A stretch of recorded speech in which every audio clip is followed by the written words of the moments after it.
Hello guys. അപ്പോൾ നമ്മൾ ഇന്ന് എക്സ്പ്ലെയിൻ ചെയ്യാൻ പോകുന്നത് ഈ വർഷം പുറത്തിറങ്ങിയ ഏജന്റ് കിം റീആക്ടിവേറ്റഡ് എന്നൊരു ആക്ഷൻ ത്രില്ലർ സീരീസാണ്. മൊത്തം 10 എപ്പിസോഡുകളാണ് ഈ സീരീസിൽ വരുന്നത്. അപ്പോൾ നമുക്ക് നേരെ എക്സ്പ്ലനേഷനിലോട്ട് കടക്കാം. അതിനു മുമ്പ് എൻ്റെ ചാനൽ ഇതുവരെ സബ്സ്ക്രൈബ് ചെയ്തില്ലെങ്കിൽ തീർച്ചയായും സബ്സ്ക്രൈബ് ചെയ്യുക. ഈ എപ്പിസോഡിൻ്റെ തുടക്കത്തിൽ കാണിക്കുന്നത് കിമ്മിൻ്റെ ഫ്ലാഷ് ബാക്ക് ആണ്. 2008 നടന്ന ഒരു സംഭവമാണ് കാണിക്കുന്നത്. കിം നോർത്ത് കൊറിയയ്ക്ക് വേണ്ടി വർക്ക് ചെയ്യുന്ന ഒരു ഏജൻ്റായിരുന്നു. നോർത്ത് കൊറിയയിലെ വേറെ 2 ഏജന്റുമാരെയും സിംഗപ്പൂരിലും റഷ്യയിലും വെച്ച് 2 വേറെ ആൾക്കാർ കൊന്നിരുന്നു. അതിൻ്റെ എല്ലാം പിന്നിൽ സൗത്ത് കൊറിയയിലെ ഡെപ്യൂട്ടി ഡയറക്ടറാണ്. അപ്പോൾ അടുത്തതായി അവനെയാണ് നീ കൊല്ലേണ്ടത് എന്ന് കിമ്മിനോട് അവൻ്റെ ബോസ് പറയുന്നു.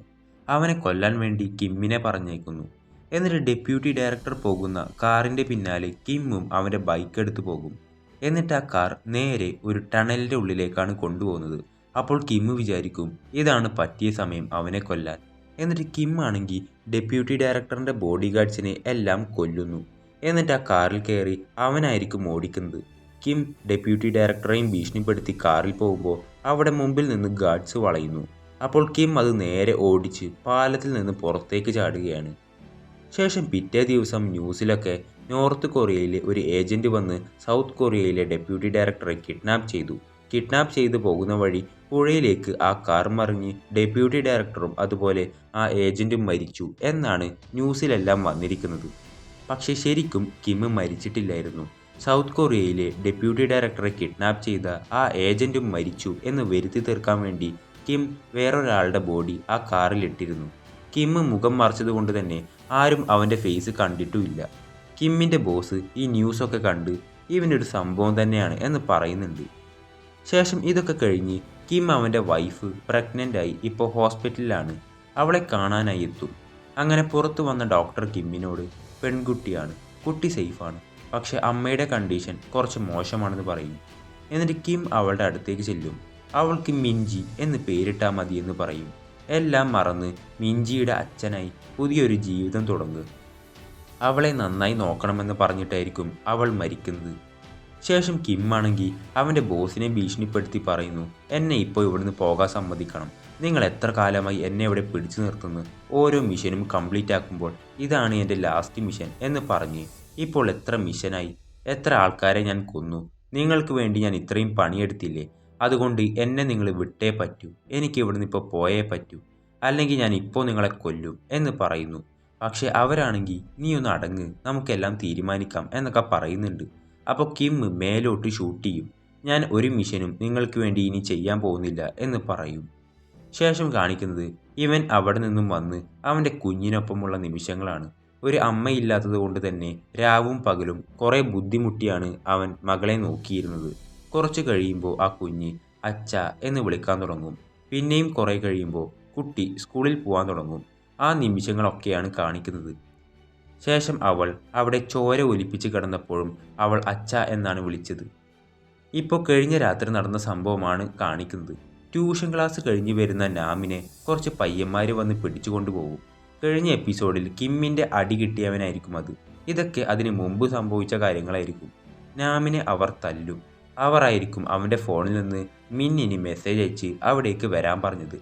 അങ്ങനെ പറഞ്ഞ പോലെ അവൾ ആ സ്ഥലത്തേക്ക് ചെല്ലും. അവിടെ ആ ബുള്ളീസും ബാക്കി ആളുകളും അവളെ വളയും.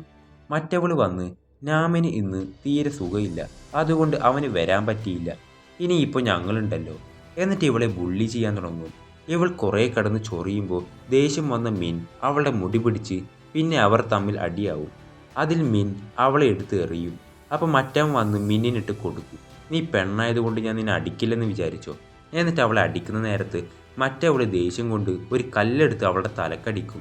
ഇത് കണ്ട് അവിടെ നിൽക്കുന്നവരെല്ലാം ഷോക്കാവും. ആ അടിച്ച അവൻ വരെ. അവളെ എത്ര തട്ടി നോക്കിയിട്ടും എണീക്കുന്നുണ്ടാവില്ല. ആ നേരത്താണ് രാത്രി കിം അവളെ വിളിച്ചിരുന്നത്. മറ്റവൻ കൂടെയുള്ളവരോട് ഇതിൽ നിങ്ങളും പങ്കാളികളാണ്, ഇത് ആരോടെങ്കിലും പറഞ്ഞാൽ നിങ്ങളും കുടുങ്ങുമെന്ന് പറയും. എന്നിട്ട് അവൻ ചിയോൾ എന്നൊരുത്തനെ വിളിക്കും. കഴിഞ്ഞ എപ്പിസോഡിൽ കാണിച്ച ആ സ്വർണ്ണപ്പല്ലൻ്റെ ഗ്യാങ്ങിലുള്ളതാണ് ഇവൻ. ഞാൻ അറിയാണ്ട് ഒരാളെ കൊന്നു, നിനക്കൊന്ന് ഹെൽപ്പ് ചെയ്യാൻ പറ്റുമോ? ഈ ബോഡി എന്തേലും ചെയ്യാൻ. അപ്പോൾ ഞാൻ എന്ത് ചെയ്യാനാ?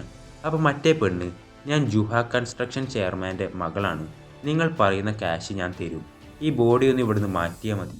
അപ്പോഴും ചിയോൾ വിശ്വസിക്കില്ല. ആരോ ഉടായിപ്പാണെന്ന് ഇവൻ വിചാരിക്കുന്നു. ഇതൊക്കെ കേട്ട് സ്വർണ്ണപ്പല്ലേ, നീ ഇപ്പോൾ ആരോടാ സംസാരിച്ച്? ജുഹ കൺസ്ട്രക്ഷൻ എന്നൊക്കെ പറയുന്നത് കേട്ടല്ലോ. അതൊരു പെണ്ണായിരുന്നു. ഓരോ ഉടായിപ്പ്.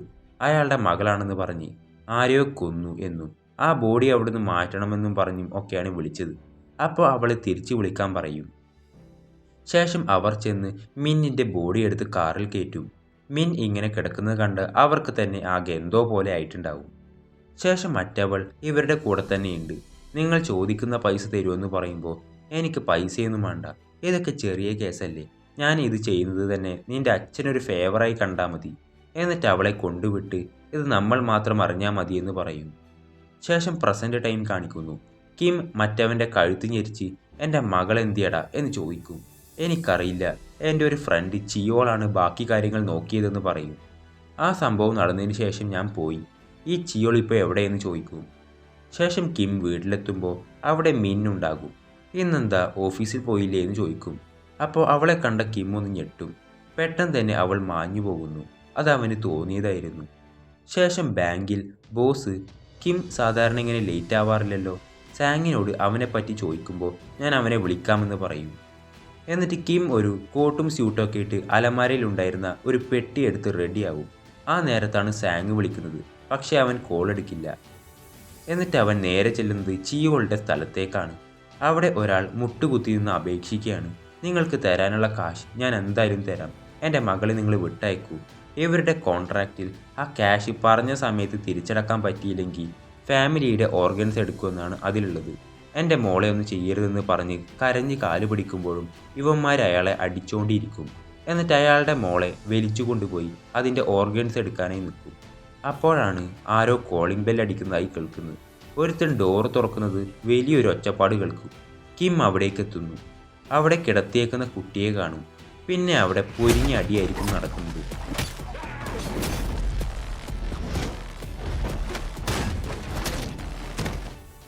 ഇതിൻ്റെ ശബ്ദം വേറൊരു റൂമിൽ നിന്ന് ചിയോൾ കേൾക്കുന്നുണ്ട്. പക്ഷെ ഒരു ഗ്യാപ്പ് കിട്ടുമ്പോൾ വിൻഡോ വഴി ചിയോൾ രക്ഷപ്പെടും. പക്ഷെ അവിടെ തന്നെ ഒരു ട്രാപ്പ് കിം സെറ്റ് ചെയ്ത് വെച്ചിട്ടുണ്ടായിരുന്നു.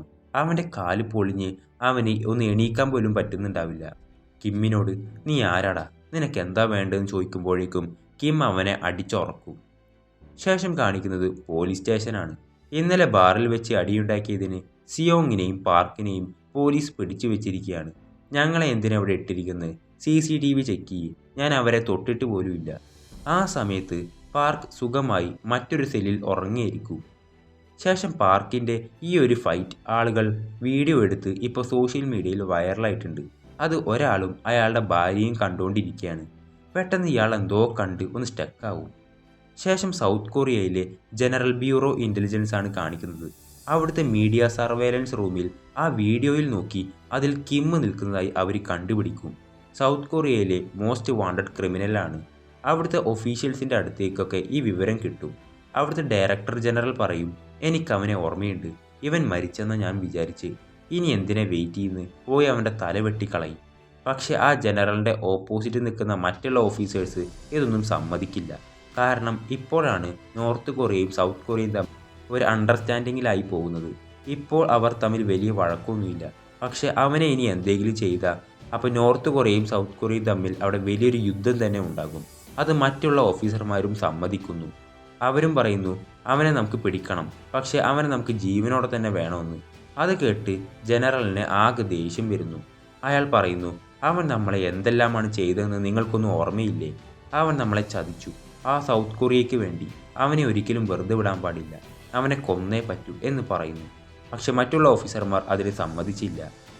ശേഷം ജനറലിന് ആകെ ദേഷ്യം വന്ന്, കിമ്മിനെ ഞാൻ ഒരിക്കലും വെറുതെ വിടില്ല, അവൻ നമുക്ക് ഒരുപാട് നഷ്ടങ്ങളുണ്ടാക്കി.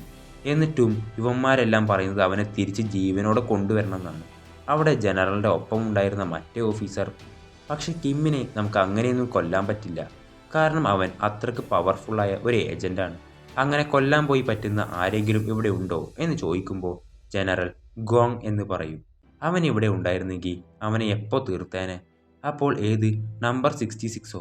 അതെ, അവൻ തന്നെ. അവന് മാത്രമേ കിമ്മിനെ തോൽപ്പിക്കാൻ പറ്റൂ. അപ്പോൾ ആ ഓഫീസർ ചോദിക്കുന്നു, അതിലെ ഗോങ് എന്നോ മരിച്ചതല്ലേ? കിം നമ്മളെ ചതിച്ചില്ലായിരുന്നെങ്കിൽ അവൻ ഒരിക്കലും മരിക്കില്ലായിരുന്നു. അവൻ കാരണമാണ് ഗോങ് മരിച്ചത്. എന്നിട്ട് ജനറൽ ആ ഓഫീസറിനോട് ചോദിക്കുന്നു, ഇവിടെ അവൻ്റെ ഒരു ബ്രദർ ഉണ്ടായിരുന്നില്ലേ? അവൻ ഇപ്പോഴും ഇവിടെ ഇല്ലേ? ആ, അവൻ ഇവിടെ തന്നെയുണ്ട്. അപ്പോൾ ജനറൽ, അവനെ എത്രയും പെട്ടെന്ന് വിളിച്ചുകൊണ്ട് വാ. എനിക്കവനെ കാണണമെന്ന് പറയൂ. ശേഷം സൗത്ത് കൊറിയ കാണിക്കുന്നു. അവിടെ ഈ വരുന്ന ഓഫീസേഴ്സിൻ്റെ പേര് ഗിം ചിൽ എന്നാണ്. അവൻ്റെ അസിസ്റ്റൻ്റ് അവനെ വിളിച്ച് കിമ്മിൻ്റെ കാര്യങ്ങളെല്ലാം പറഞ്ഞു കൊടുക്കുന്നു. അവനെപ്പറ്റിയും അതുപോലെ അവൻ ഇതിൻ്റെ മുന്നേ എന്തൊക്കെ മിഷൻ ചെയ്തിട്ടുണ്ടെന്നും അവനെ പറ്റിയുള്ള എല്ലാ ഡീറ്റെയിൽസും പറഞ്ഞു കൊടുക്കുന്നു. ഇപ്പോൾ ഒരു വീഡിയോയിൽ ഏജൻറ്റ് കിമ്മിനെ ഞങ്ങൾ സ്പോട്ട് ചെയ്തിട്ടുണ്ട്. ഇപ്പോൾ പ്രശ്നം എന്തെന്ന് വെച്ചാൽ നമ്മൾ മാത്രമല്ല, നോർത്ത് കൊറിയക്കാരും അവനെ ഇപ്പോൾ തേടിക്കൊണ്ടിരിക്കുകയാണ്. നോർത്ത് കൊറിയക്കാർ ഇവിടേക്ക് ഒരു നോട്ടീസ് അയച്ചിരുന്നു. അവരുടെ ആൾക്കാർ ഇപ്പോൾ ഇവിടേക്ക് വിട്ടിട്ടുണ്ടാകും എന്ന് പറയുന്നു. അപ്പോൾ ഗിം ചിൽ, അവരുടെ ആ ഓർഡർ നിങ്ങൾ ഡിനൈ ചെയ്തേക്ക്. നോർത്ത് കൊറിയക്കാർക്ക് അവനെ കിട്ടാൻ പാടില്ല. അവർക്ക് അവനെ കിട്ടുന്നതിന് മുമ്പ് നമുക്കവനെ പിടിക്കണം എന്ന് പറയുന്നു. ശേഷം ചിയോളിനെ കുറേ വെള്ളത്തിൽ മുക്കി ചോദ്യം ചെയ്യുന്നുണ്ട്. എനിക്കറിയില്ല, ഇത് വലിയൊരു നെറ്റ്വർക്കാണ്. എന്തേലും പണിയുണ്ടെങ്കിൽ അത് ഞങ്ങൾക്ക് ടെലിഗ്രാമിൽ മെസ്സേജ് അയച്ചിട്ടാണ് വരാറ്. മെസ്സേജ് ആയിട്ടാണ് വരാറ്. കിം, എന്താണ് ഈ ടെലിഗ്രാം എന്ന് ചോദിക്കുമ്പോൾ, ഓ ചേട്ടൻ 90s ആണല്ലേ എന്ന് പറഞ്ഞ് കളിയാക്കുമ്പോൾ പെട്ടെന്ന് അവൻ്റെ മോന്തക്കൊന്ന് കൊടുക്കും. ഈ അടിക്ക് ശക്തി പോരെന്ന് പറയുമ്പോൾ കിം ഒരു ചില്ലറ എടുത്ത് കാണിച്ച് അത് വളച്ച് കാണിച്ചു കൊടുക്കും. എന്നിട്ട് ആ വിരൽ കൊണ്ട് പിച്ചി അവൻ്റെ തൊലിയെടുക്കും. അതൊരു അനോണിമസ് ചാറ്റ് ഗ്രൂപ്പാണ്. മെസ്സേജ് അയക്കാൻ പറ്റുന്നത്. അവർ ആവശ്യമുള്ളപ്പോൾ മെസ്സേജ് അയക്കുക എന്നല്ലാതെ കോൾ ചെയ്യാറില്ല. ഇവനൊന്നും നിയമത്തെ പേടിയില്ല. അതിൻ്റെ ഷോ ആണ് ഇവ നന്നായി ഇറക്കുന്നത്. കിം, നിനക്ക് നിൻ്റെ പാരൻസിനെ നഷ്ടപ്പെട്ട നീ അനാഥനാവില്ലേ? അതുപോലെ നീയും മരിച്ചാൽ അവർക്കും ആരും ഉണ്ടാവില്ല. സൈലൻസറുള്ള ഗൺ അവന് നേർക്ക് ചൂണ്ടും. ഇവൻ പേടിക്കാൻ തുടങ്ങും. അവൻ്റെ വയറ്റിനിട്ടാണ് വെടിവെക്കുന്നത്. എൻ്റെ മകൾ ജീവനോടെ ഉണ്ടെന്ന് കരുതി മാത്രമാണ് ഇപ്പോൾ ഞാൻ നിന്നെ കൊല്ലാത്തത്. പക്ഷെ നിനക്കെല്ലാം അറിയാമെന്ന് എനിക്ക് മനസ്സിലായാൽ എല്ലാത്തിനെയും ഞാൻ തീർത്ത് കളയും. ആ സമയത്താണ് ചിയോളിന് ഒരു മെസ്സേജ് വരുന്നത്. എന്നിട്ട് ആ നമ്പറിലേക്ക് കിം വിളിക്കും. ഞാൻ അയച്ച മെസ്സേജ് ഇവൻ കണ്ടതാണല്ലോ. സാധാരണ മെസ്സേജ് അയക്കാറാണ് പതിവ്. അപ്പോൾ സ്വർണ്ണപ്പല്ലൻ, കോൾ എടുക്കരുത്, അത് പോലീസ് ആവാൻ ചാൻസ് ഉണ്ട്. അതുകൊണ്ട് ഇനി അവൻ്റെ കോണ്ടാക്റ്റ് വെക്കണ്ട എന്ന് പറയും. അവൻ അയച്ച മെസ്സേജ്, ആ പെണ്ണിൻ്റെ ബോഡി ഞങ്ങളുടെ അടുത്തുണ്ട് എന്നായിരുന്നു. പെട്ടെന്ന് തന്നെ ആ ടെലിഗ്രാം ചാറ്റ് ഡിലീറ്റ് ആയി പോവുകയാണ്. കിം അവനെ വിളിക്കെന്ന് പറയുമ്പോൾ, നിങ്ങൾ കണ്ടതല്ലേ, ആ ചാറ്റ് പോയി, ഇനി ഒന്നും ചെയ്യാൻ പറ്റില്ല. ഇത് കേട്ട് ദേഷ്യവും വിഷമവും വന്ന കിം അവന് നേർക്ക് തോക്ക് ചൂണ്ടും. ആ സമയം അവിടേക്ക് വേറെ പോലീസുകാരും വരുന്നു. ശേഷം ജു അവൻ്റെ മകളുടെ അടുത്ത് ചെന്ന്, നീ ഓക്കെ അല്ലേ? ഇപ്പോഴും മറ്റേ പെൺകുട്ടി നിന്നെ ഉപദ്രവിച്ചതും ആലോചിച്ച് വിഷമിച്ചിരിക്കുകയാണോ? ഏയ്, അങ്ങനെയൊന്നുമില്ല. അവളുടെ അച്ഛന് എന്താ ശരിക്കും ജോലിയെന്ന് അച്ഛൻ അറിയോ? അതെന്താ അങ്ങനെ ചോദിച്ചേ? ഒന്നുമില്ല, വെറുതെ ചോദിച്ചതാ. അപ്പം മോൾ ടെൻഷൻ ആവണ്ട, എന്തിനും ഈ അച്ഛനുണ്ടാകുമെന്ന് പറയൂ. ശേഷം സ്വർണ്ണപ്പല്ലനെ കാണിക്കുന്നു. അവൻ്റെ അസിസ്റ്റൻറ്റിൽ ഒരാൾ ചോദിക്കുന്നു, നമുക്ക് ശരിക്കും ഈ അവസരം നന്നായി മുതലെടുക്കായിരുന്നു.